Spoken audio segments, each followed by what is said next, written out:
กับสวัสดีเบิร์ดสุขุมสุคนหลายคน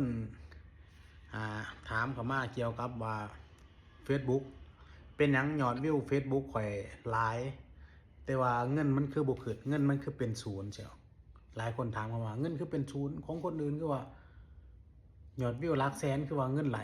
แต่ว่าของเฮายอดวิวหลักล้านแต่ว่าเงินมันบ่ขึ้นมันเป็นย้อนหยังนี่บาวซินสิมาให้เบิ่งถ้าอยากรู้ว่าเงินขึ้นหรือบ่ขึ้นและบาวซินสิมาให้เบิ่งเพจที่มันผ่านเด้อพี่น้องเด้ออันนี้เห็นบ่นี่มันจะบ่ใส่กระแจแต่เพจไผที่บ่ทันผ่านมันจะใส่กระแจล็อกไว้เห็นบ่นี่อันนี้ล็อกไว้อันนี้คือบ่ทันผ่านของ Facebook มันผ่านมันมีหยังแหน่1นี่โฆษณาในสตรีม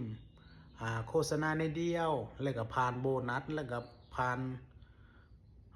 โฆษณาสปอนเซอร์แล้วก็ครีเอเตอร์หน้าร้านครีเอเตอร์หลายอย่างนะพวกลาวพวกหยังนี่ก็แม่นเบิด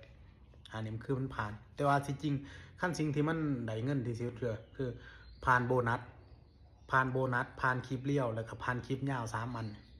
โอเคเลยสำหรับ Facebook เลยถ้าไผบ่ทันผ่านบ่ว่าเจ้าสิยอดวิวเป็น100 ล้าน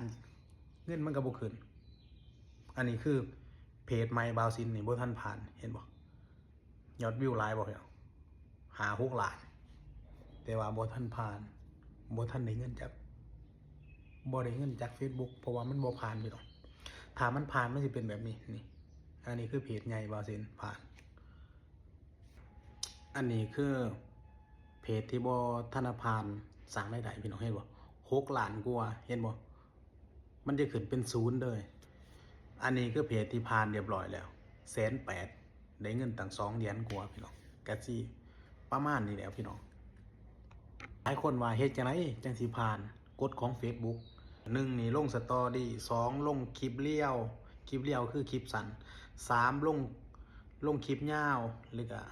4ลงรูปภาพ5คือไลฟ์สดเฮ็ดแบบนี้ประจำคู่มือเฮ็ดประมาณ 2-3 เดือนน่าจะมีโอกาสพี่น้องแต่ว่าช่วงนี้มัน Facebook มันบ่คือแต่ก่อนช่วงนี้มันยากๆแน่ก็สิ่งสำคัญคือ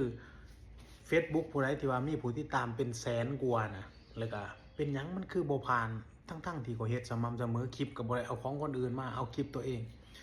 อยากให้จะไปเบิ่งหลังบ้านบางเทื่อนี่หลังบ้านเคยเฮ็ดผิดกฎชุมชนคือแบบว่าบ่ง่ายๆละเมิดเฮ็ดตะล้นว่าซั่นซะแต่ปี2021 2019บางคนก็ตั้งเฟซแต่ล้นมันผิดบอกง่ายๆว่าละเมิดกฎชุมชนแต่ล้นแต่บัดนี้เฮาบ่ได้ไปเบิ่งหลังบ้านเฮาบ่ฮู้ว่าตัวนี้มันผิดนู่นตรงนี้มันผิดอันนี้คือปัญหาแก้ยากที่สุดสำหรับเฟซที่ตั้งแต่โดนๆ